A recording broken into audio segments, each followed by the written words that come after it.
Order! Order! You are an incorrigible delinquent at times. Behave yourself, man!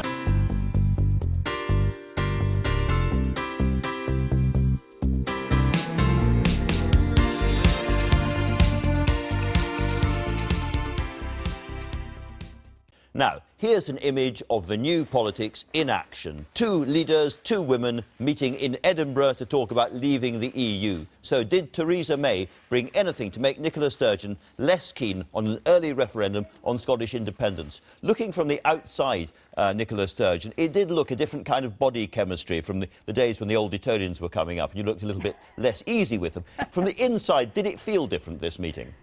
Well, it was a very cordial and constructive meeting. I'm not going to, I think, grab any headlines when I say that Theresa May and I have got very deep, fundamental political differences. I think we're at opposite ends of the political spectrum and come at politics from very different perspectives. But, you know, if I can be more positive than that, we're women, I think, who do business in a not dissimilar way. So that, I think, opened the way to a constructive discussion. It was very much a getting to know each other meeting. And there are big issues that lie ahead. There are, you know, big challenges for the whole UK. Absolutely. And within that, big challenges for Scotland. Now, I guess at the core of this, she wants Scotland to stay inside the British Union. You want Scotland to stay inside the European Union. Is there any short-term room for negotiation in that? In other words, one of your MPs, Stephen Gethin, suggested, and I quote him, that it would be possible that you can find a solution whereby Scotland remains in the EU within the UK. There are ways you can do that. And my question is, really? Well, you know, my position is there might be. We're in uncharted territory, and when you're in uncharted territory with effectively a blank sheet of paper in front of you, then you have an opportunity to try to think things that might previously have been unthinkable and shape the future. So I think there are opportunities. The positive outcome of the meeting I had with the Prime Minister on Friday was that she said she was prepared to listen to options that the Scottish Government would bring forward to give effect to how Scotland voted, and we will certainly bring forward options. I had the first meeting with a group of experts that I've appointed to assist the Scottish Government with this task on Thursday. So let's see what progress we can make. But I've never said this is going to be easy. And you know, let me take a step back from this. I'm sorry, just to stop you there, but to be absolutely clear, it is possible, in your view, that Scotland could stay inside the EU while England and Wales Brexited out?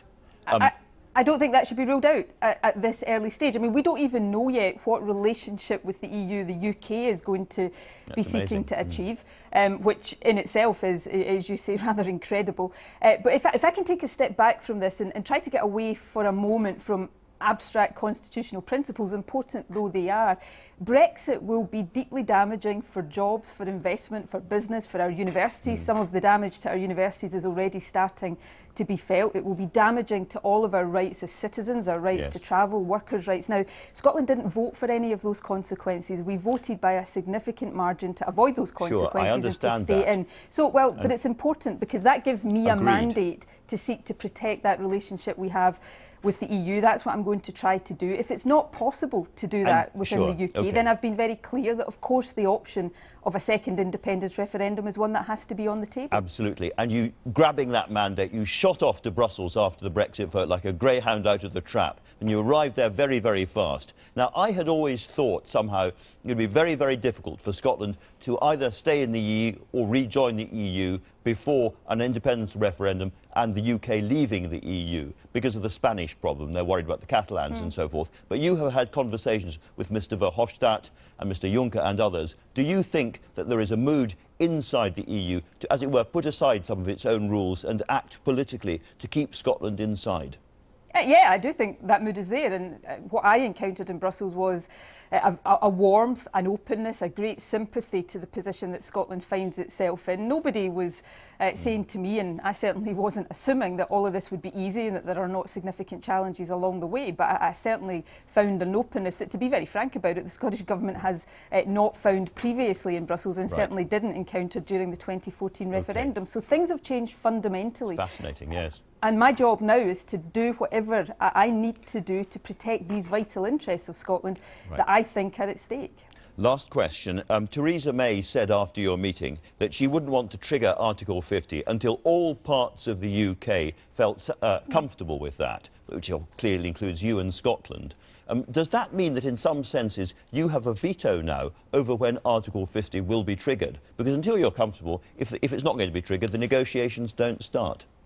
Well, that certainly appeared to be an interpretation that some put on the Prime Minister's remarks after the meeting. And, you know, certainly from what she said after the meeting, I think that puts Scotland now in a very, very strong position. And it puts me in a strong position. Of course, it puts a responsibility on my shoulders to think through what the options are. We've already started that working to see if we can bring forward options that effectively square this circle. You think you have possibly some kind of veto in your back pocket, should it come to that? I think we're in a very strong position, and that's a position I'm going to use as well as I can. And of course, we are also in a position. I heard Angela Eagle at the start of your programme say, well, Scotland's just got to accept the UK-wide vote in the same way that London or Liverpool accept it. Well, can I point out gently to Angela Eagle that there is a difference between Scotland and Liverpool and London.